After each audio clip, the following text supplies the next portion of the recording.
Adam Schefter. Hey. Happy Monday, man. Hey, happy Monday to you, Schefty, as well. We appreciate you joining us. Michigan, Big Ten win over USC. Awesome. I would like to let you and all the Michigan faithful know I went back to doing what I did last year, all game day. If you listen to my speaking, talked about how good I think your team's going to be, how everything's going to go. Then I picked against you. And you win, just like last year. So you got to know where I'm at, actually. Okay, Michigan people. Right. But I was happy to see that out of them. Let's talk a little Sunday football.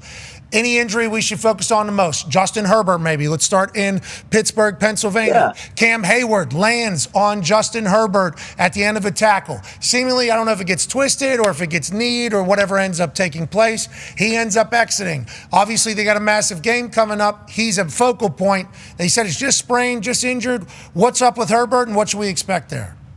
He aggravated the high ankle sprain. I think it's exactly what the Chargers didn't want to have happen, which is why they went into this game with 6 or 7 different hypothetical quarterback plans that they were thinking about doing. They didn't decide that they were going to go with Herbert until pregame. I'm calling Harbaugh Herbert. They didn't decide they were going to go with Herbert until pregame warmups when they saw how he was feeling, how he was looking. He was standing on his toes. He was going through drills. And then this happens during the game, which to me, what it means is we're going to get another week of questions about Justin Herbert. You saw him gimpy at practice last week. If he practices this week, I would imagine it'll be the same. And my guess early on, let's see how he heals, is that with a huge divisional game against the world champions in Los Angeles with a team coming off a loss, that Justin Herbert, as tough as he is, a guy who's played with a torn labrum, played with broken ribs, played with plantar fascia, played with the high end, he's going to find a way to be out there again. That's my early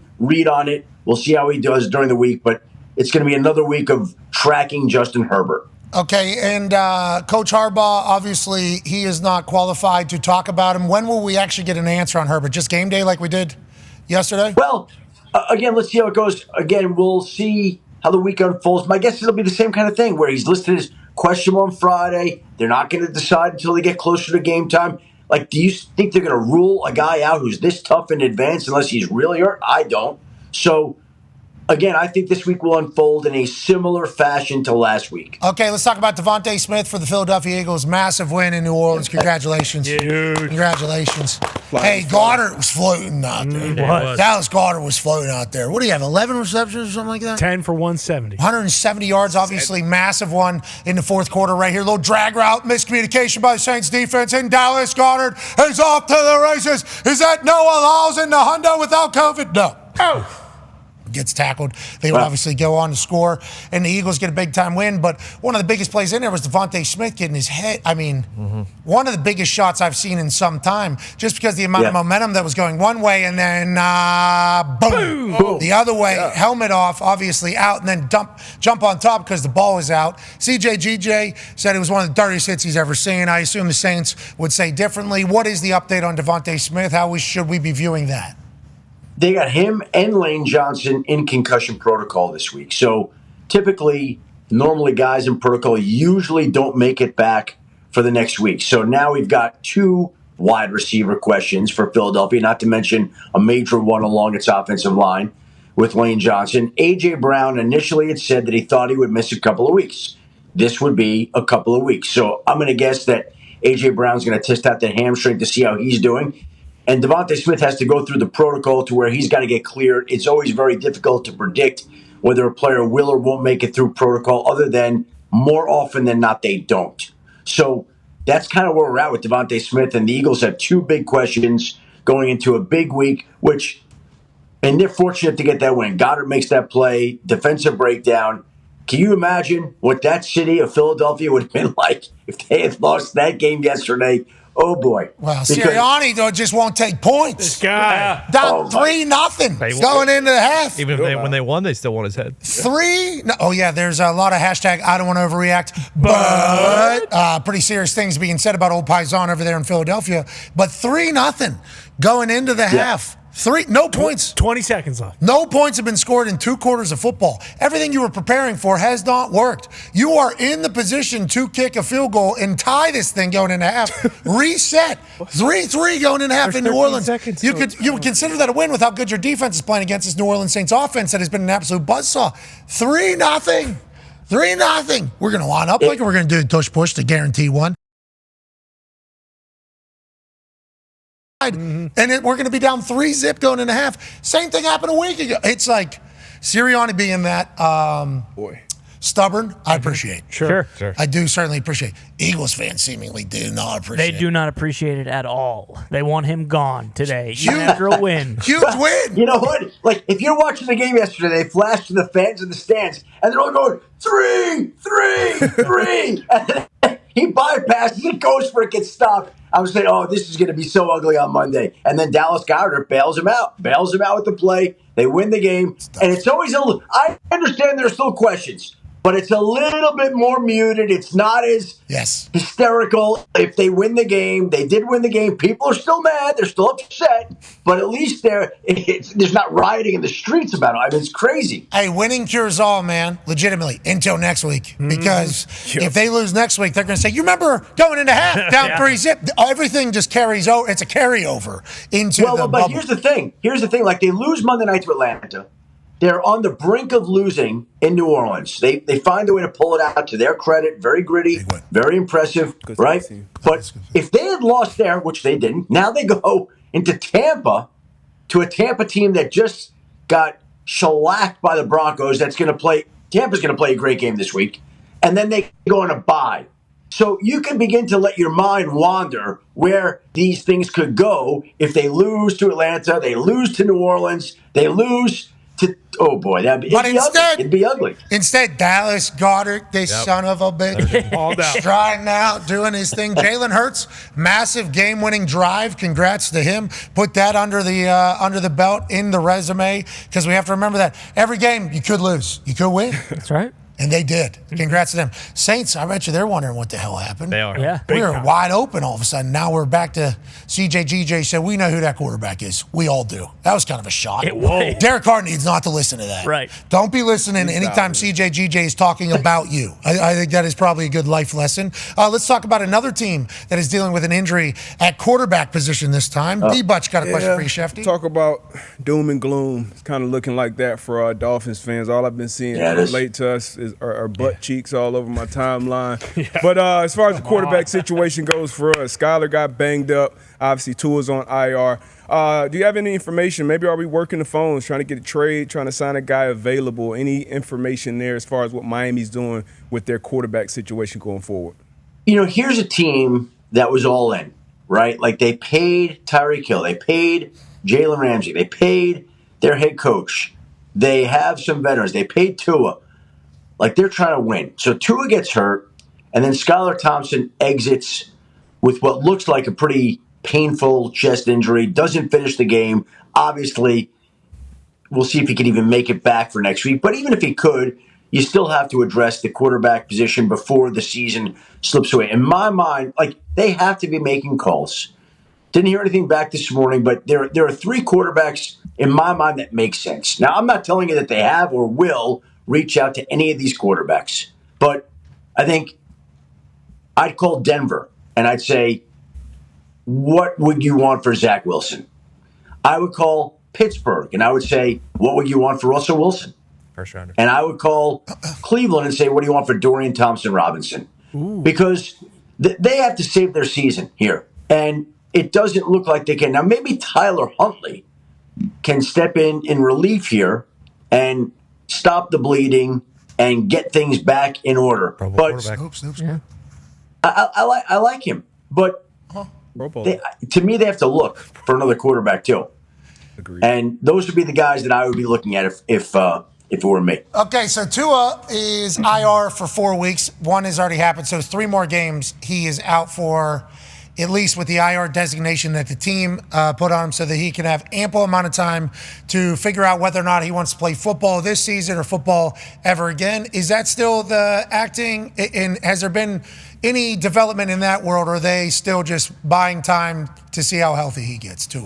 He was supposed to meet with neurologists last week, and the schedule got kind of mixed up, and neurologists were busy, and so those appointments. A lot of brains out here. A lot of brains, D-Butt. You guys, everybody's shrugging their shoulders disgusted here. You think he's a neurologist? You're just easy to book. Well, Tua was too busy going to Disney on Ice, I guess. No, well, the neurologist's brain was looking at another brain because there was a much more prevalent thing because they got 4 weeks to work with. Can't find a head doctor anywhere? Brains are always on fire. No, they said you just go to the game. You go to Seattle and just carry on with everything you do if you feel okay. What they said. Flying something too, isn't it? Because you think so. Yeah.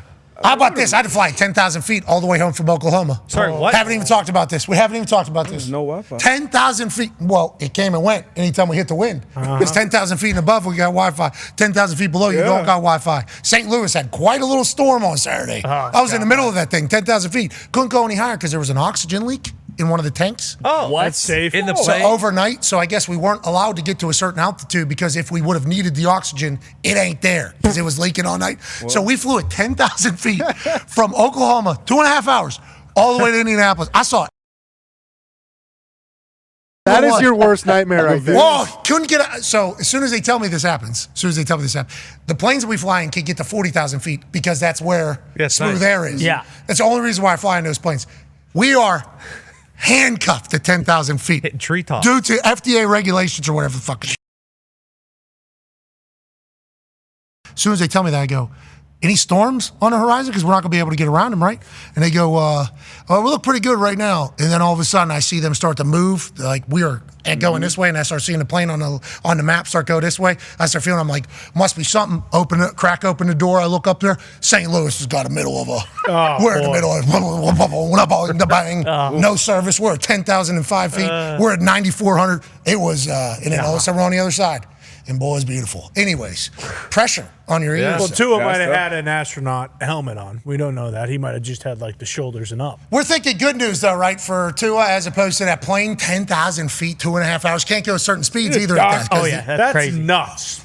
We're riding at speed of smell across there. Yeah, you can feel it. That's still not as nuts as Tua not being able to see a neurologist, though. Yeah. Neurologists are hard to find. Good ones? We need to find the good brain ones. Ain't that right, Schefter? Right? That's the problem. There were some scheduling issues he's going to get. By the way, like they didn't feel like there was a rush to do it. Like, he feels fine right now. He's felt fine. And so he's on IR. He's not playing for 4 weeks. So what does it matter if he meets with them last week or this week?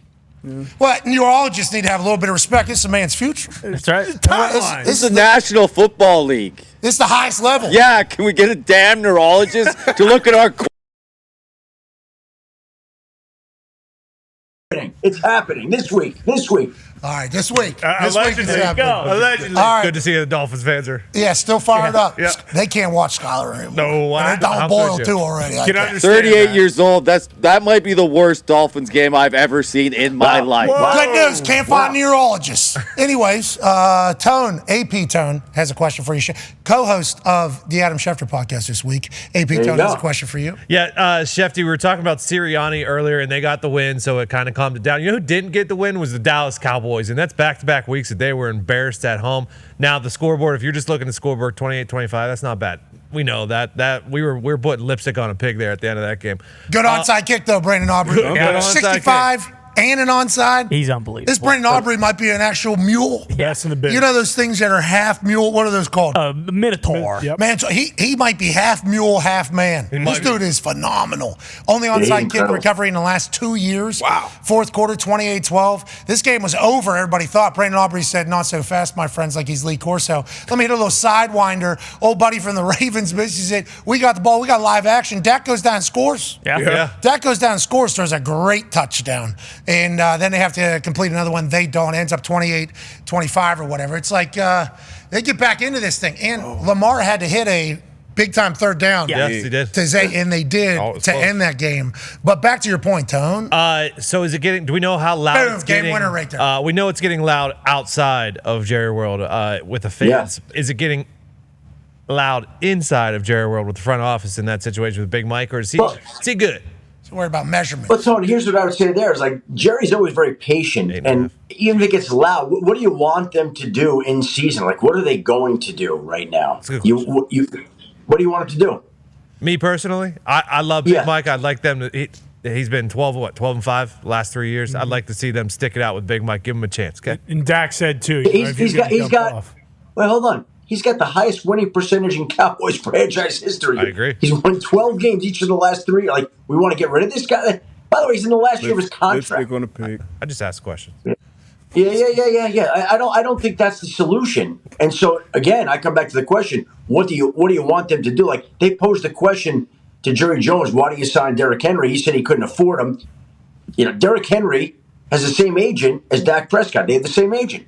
Todd France, like, you could find a way. I would think Dak's agent would want Derrick Henry in Dallas if that could be worked out, but they didn't get it worked out. Couldn't get it worked out. They were paying other people. They're paying Trey Lance $5 million guaranteed this year, right? Okay. Gotta have it back. What are you saying? You're saying that Jerry's not making good decisions over there? You're saying not in a good spot right Can't afford everything, and every team makes its own decisions. And if you want a player badly enough, you find a way to make it work, period. Baltimore did it with Derrick. It's paying off. That was a lot of fun to watch Derrick Henry just kind of beat Derrick Henry. It's a nice little nostalgia trip because it feels like he's been doing it for so long. And then he put him with this Baltimore Ravens team. People wondered how the offensive line was going to be. They performed much better. Is it because they ran the ball much better? I would say yes. Anytime he can run great, that takes the heat off the offensive line. But the offensive line got to be able to move bodies. And if you can, Derrick Henry can slice, dice, and run people over. He's a dog, always has been. Excited to see him alongside Lamar Jackson in there. A lot of people saying this Cowboys defense, though, SAWFT, soft. That's what. No, we're not saying that. No. We would like them to hear that people are saying that. So if we have to be the ones that are telling them that people are saying and thinking that you guys are soft, that's a very common adage about this particular Dallas Cowboys defense team. With Zimmer as the DC, I don't think that makes much sense. Mike McCarthy, obviously, as a Pittsburgh guy, it doesn't make much sense why it's kind of happening the way it's happening, because they're just getting beat up. Yeah. They're just getting beat up by teams. Did you see what Rex played? Did you see Rex in the pregame show yesterday on Sunday Countdown? He played this clip of the Cowboys defense not adjusting and being outmanned, and then the same thing happened yesterday. The exact same thing that he showed happened again yesterday when Lamar rolled around the corner and ran in for that touchdown. It was very similar to what happened. Here's the play. They get the numbers. He's outside, and nobody's near him. Like, how could that be that this guy goes in there untouched like that? It's a little odd. And the same thing happened a week earlier with Alvin Kamara and the Saints going to the same side of the end zone, by the way. And Lamar's going to do that. Like, that's like we're playing the Ravens' first install. We are going to have to read the option here because Lamar Jackson's going to have us frozen. Micah seemingly went down with the run. Nobody picked up Lamar. And, he could have ran that if the field was 95 yards wide. Yep. That thing's good for the eternity of it. And the Ravens did dominate there. Dallas Cowboys come back late. Maybe that's something to hold their hat on. Yeah. The big cowboy hat down there. That'd be cool. The big cowboy hat. Short week for Dallas now. Thursday night in New York against the Giants. Who would have thought that would be a big game, but it is now all of a sudden. Fresh off at Daboll and Daniel Jones telling people, we know how to play football still. Malik Neighbors maybe becoming a guy. Can't wait for Thursday night. Before we get to tonight's games, here's an injury graphic from everything that happened yesterday. Is there anything you want to maybe clarify or talk about maybe being a little bit longer than expected? Concussions, obviously, we know it's a whole testing thing like that. I think there was some news about Wyatt Teller that just came out maybe this morning. Bosa, how he's doing. Anything you want to clarify there that we need to think about? Well, the one thing that's interesting there, I know Tone's not going to be happy about it, but Troy Fautano, that's a bad one. Yeah, that happened. That happened Friday in practice, and Pittsburgh's offensive line is missing 3 regulars here, and it's just been a tough run for those guys. I'm looking at the rest of them coming right now. Coming in a lot, Haas. Uh-oh. It's you got a couple of Chargers offensive linemen. That's not ideal either. Joe Alt and Rashawn Slater, right? So that's not great. And in addition to Herbert. Yeah, all right. So you got no updates on anything, Chef. That's what I just heard. Well, chasing ambulance. Yeah, okay. Mondays we're chasing ambulances. No, a lot of injuries, though. The injuries continue week 1, 2, and 3. There's been a plethora. I am starting to realize that Maybe it is I don't have a dream catcher. Maybe. You know, because I had that dream, and I thought I had a dream catcher. So I thought whenever it came and said there's going to be no injuries this year, maybe it was like a sign. You know? But instead, I don't even have a dream catcher, it turns out. Lying to you. Yeah. Well, there we go. I thought it was a dream catcher. It was a hanger. I had a good shirt on. I wish you did. I needed to get a dream catcher ASAP yeah. because there's a lot of injuries right now, and I don't like that at all. Talking about tonight now, shall we? Connor has a question for you. Yeah, Schefter, any updates tonight between the Jags and the Bills? Anything we should be looking for? And then when it comes to the Bengals, T. Higgins full go, or where are we at in those two games? Well, he feels ready. He was off the injury report, so I expect that they're going to play him as much as they could play him in his first game of the year, coming off the hamstring injury. I don't know if it's a full game, but it's going to be a lot. He'll be out there tonight making his 2024 regular season debut after missing the first 2 weeks of the season. Obviously, Jaden Daniels yesterday for the first time this season. We had a rookie quarterback throw a touchdown pass, Caleb Williams to Roma Dunze. That was the first rookie quarterback this season to throw a touchdown pass in 3 weeks. Jaden Daniels gets the chance to do it again tonight. Terry McLaurin coming back home to the Buckeye State. They want to get him more involved in the offense because he's been very silent the first couple of weeks. The Bengals defensive line, a lot of injuries. You'd figure that the Commanders are definitely going to try to use Brian Robinson there and exploit that. We have the first game tonight, Jacksonville, Buffalo as well. Monday night doubleheader. Buffalo Bills have some extra time to prepare, having played last Thursday. Gabe Davis comes back to Buffalo for the Jacksonville Jaguars. Speaking of rookie receivers, Brian Thomas has been great for Jacksonville so far. Another standout from the first-round draft class here this past year. And we got 2 football games tonight, which should be great. Yeah, absolutely should be great. Are you going to be bouncing around? How's Monday Night Countdown look here? Are you guys in the studio? We're in Bristol. We're in Bristol for the next 2 weeks because doubleheader this week, doubleheader next week. Bristol. So you got crews at each game, but Monday Night Countdown will be in Bristol the next 2 weeks. All right. Well, I hope you have a great time up there. I hope you guys have a phenomenal show. Can't wait to watch both of these games. Orlovsky, I think, is on one of the calls. Yeah. Really? And then Joe and Troy are on the other call. Is there a Manning cast as well? I don't think there's a Manning cast during the doubleheaders, no. Ah, shoot. Yeah, I would like to see Peyton kind of still be in his full uniform, you think, from the Morgan? Him and Eli are practicing their Broadway musical stuff in the 2 weeks that they have off. Hey, those are pretty good commercials. Not bad at all. You're the man. Ladies, hey, what'd you get? Information? Hold on. Dolphins acquired Malik Willis. No, all good. All good. Somebody from the Commanders here, so all good. What'd they say?